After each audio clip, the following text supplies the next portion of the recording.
Good evening or good afternoon, whatever you consider it. Happy Friday to all. We have finally reached Friday. It's been a long week for me, as it has been for several weeks in a row. So I might as well not even say it's been a long week. I'll just say it's been a week. And for those who are like, why are you updating us about your experience? Just get to the juice. My experience is always going to be how I start all of my lives. So therefore, if you rock with that, thank you. I appreciate you. If you don't, you have two options. Option number one is that you can wait until I get to the part where I start talking about the topic. Or option number two, I don't know, find another channel. That is always an option. So let's get into this a little bit. And I mean a little bit. I'm not going to go do some kind of big season breakdown. I wasn't even planning to watch the season. And quite honestly, I didn't even start watching the season until it was maybe close to halfway through. And I only started watching it because on my Discord, there were daily talks about it, or weekly talks, not daily, but there were weekly talks about the goings on BB Can, and people said it was good. So I said, let me give it a try. They had an interesting concept to the start, which was they had returning players, as shows tend to do sometimes, and the returners were Dougie and Spicy V. So my first thought was, as always, if you have returners, especially if there's only two of them, I would think that the people in the house would want to get them out immediately because they're veterans, they know how to play the game, and they were obviously good at the game to get as far as they did despite not winning, especially Anthony. I would consider Anthony as the biggest threat from jump. But I always have to give Anthony credit for his social game, his swag, his ability to make decisions from behind the scenes and not have people think that he was the one behind the decision until maybe when they leave the house and they compare notes and everything to that effect. Um, Spicy V and Anthony were happy to see each other when the season started, and they were like, "Yo, we're both back." They effed up bringing the two of us back in this house, and they made like a final two pact. We are going to work together, and we're gonna go to the end together, and we're gonna make history. Two returners, two people of color, and we are going to get this W together. And I didn't know how well that would last. I kind of saw that as a situation of mutual need because they're both in the spot of being big targets due to the nature of them just coming back. So I felt like they had a mutual need for each other. One moment, please.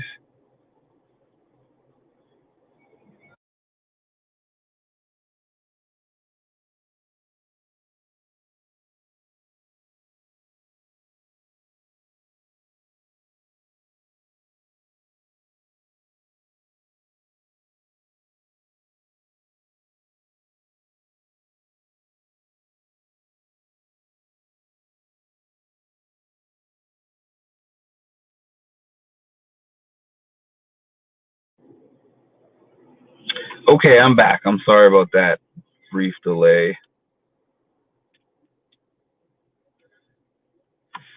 Yes, but anyways, I felt like two big targets. Um, so it made sense for them to work together. But I did wonder. I said it would be great for both of them to make the jury together because each of them lowers the target on the other just a little bit. There's somewhere to disperse the target instead of it just being one person having to convince everybody that they are not a large threat. So I did think to myself, is this going to be something where they're going to work together until they get to about five or six? Like I saw it almost like an Xavier and Tiffany type of situation. I saw it kind of like that. But I thought that Dougie would be the first one to take the shot if he got a chance to do that. So I wasn't surprised at him taking the shot. I guess the part that is a little bit on the confusing side for me is the way how both in the house and also in his exit interviews, he's given all these different examples of how he feels that she was untrustworthy to him because of things that people were feeding him. If he had gotten rid of her, and I don't know if there was a way for him to get rid of her without her being spicy about it, pun intended. I don't know if there was a way to do that, but it seems like a lot of people are saying, including her, if he had owned that betrayal as more of a game move instead of trying to spin it as I was planning to go to the end with her and then things changed because of whisperings that I heard that she didn't have my back. I don't buy that part of it either.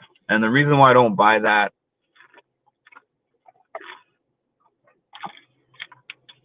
is because I think that he simply just thought that she was a big threat.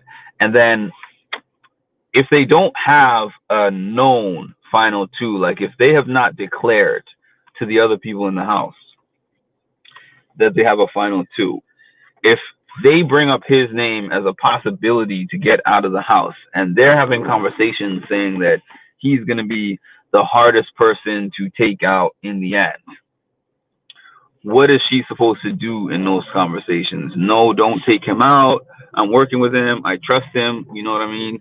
Like, they were in a position where they agreed that we are working separate sectors of the house. But this is not all for me just,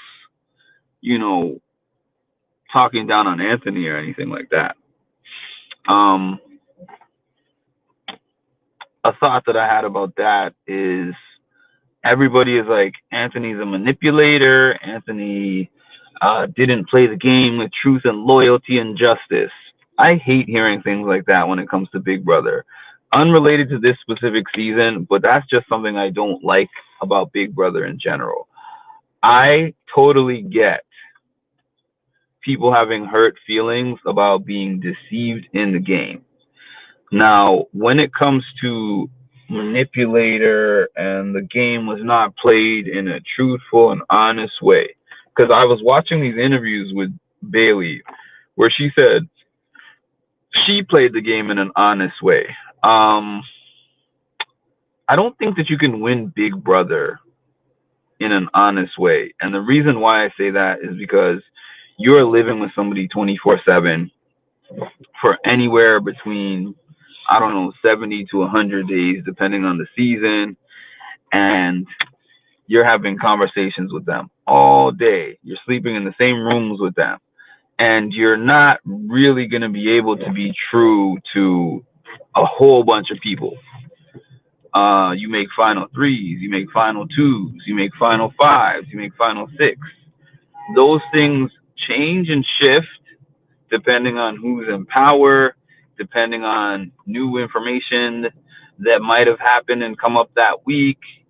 Things change all the time in the Big Brother game. So I don't think that he played a game that was so disloyal and terrible as everybody was saying. I think that Spicy V basically poisoned the jury, and everybody just rolled with what she said to them. It influenced the way that they thought, and we saw that this was an influential cast to begin with. There's a few more things that I wanted to say. Sorry, I'm still in work mode, so I'm decompressing and thinking at the same time.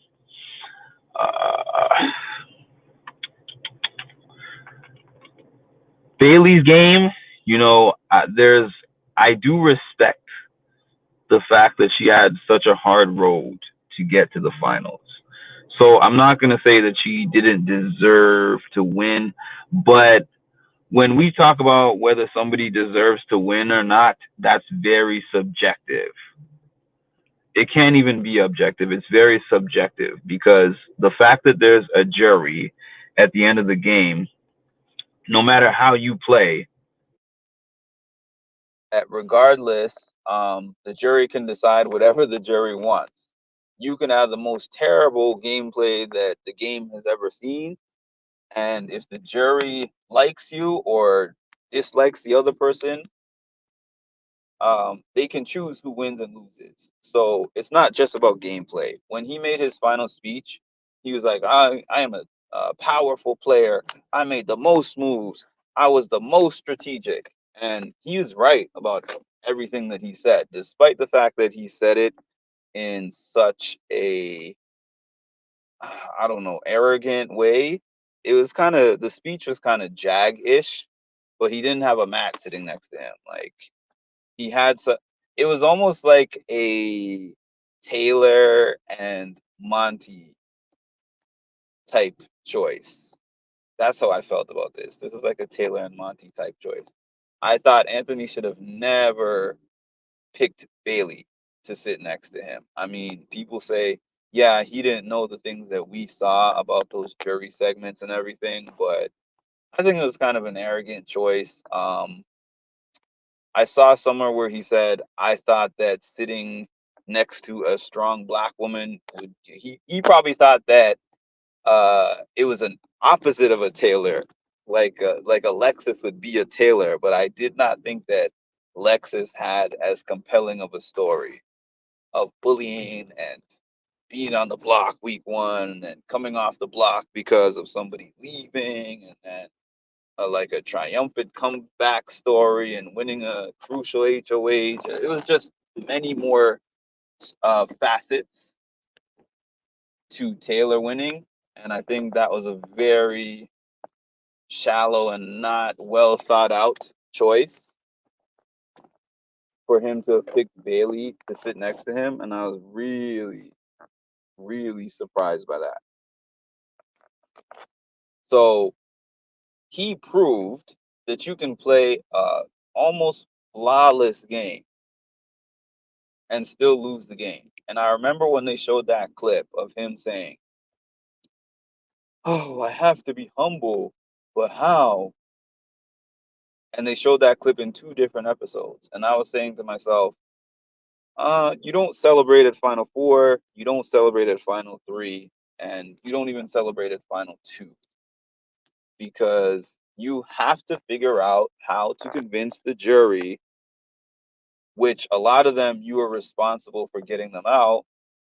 You have to figure out how to make them vote for you. And if you have somebody that's in there and they're angry like a Victoria, she's gonna have time to work on them, and you just have your Q&A section and your small speech at the end to do otherwise. And the speech just came off as, I'm the best player.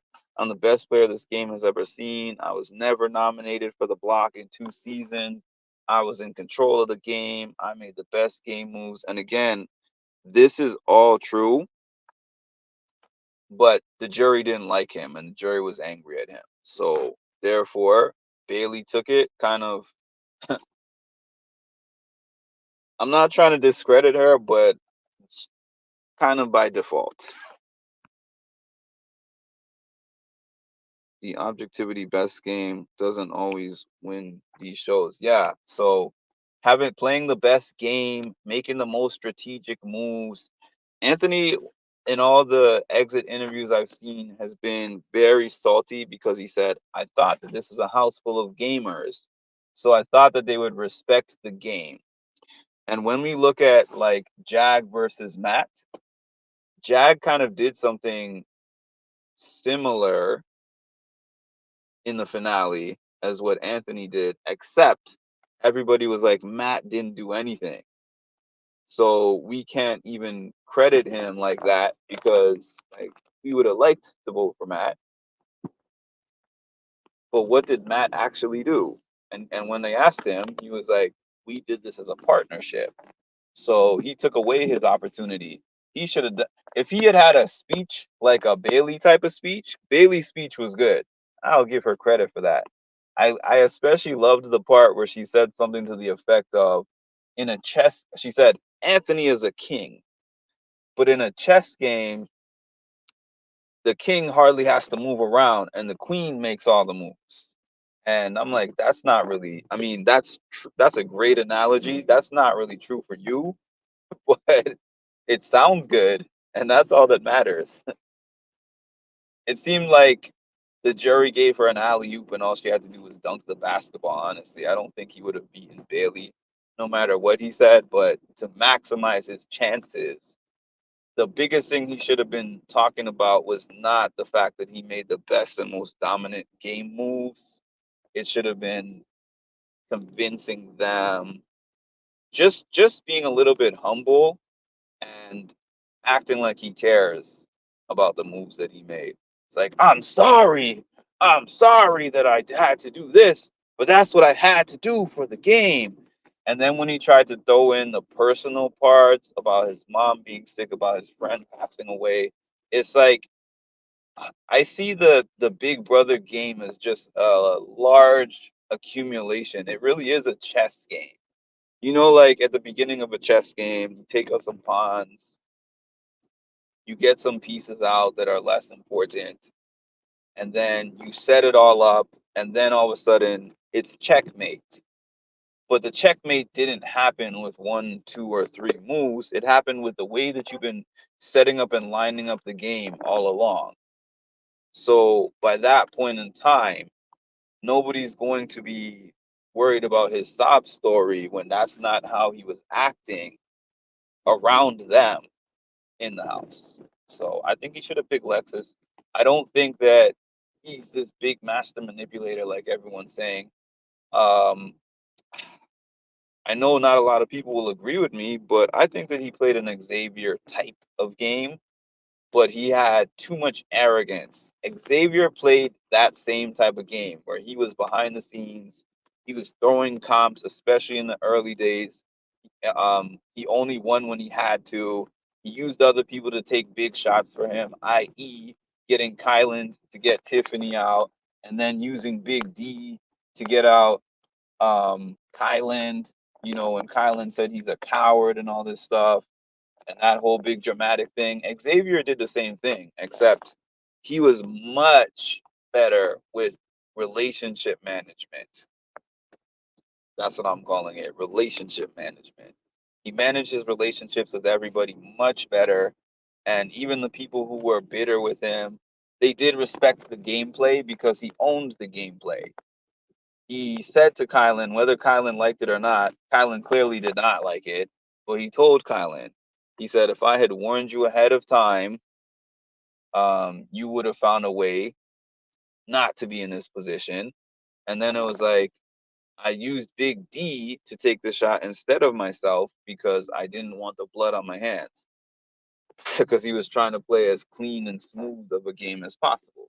Um, yeah, so those are my thoughts. I think if I had to say who I think deserved to win, I definitely think Anthony deserved to win, but I also clearly understand why he didn't. So those are my final thoughts. And please make sure to like, comment, subscribe, hit the notification bell. You know the drill. And I will talk to y'all soon.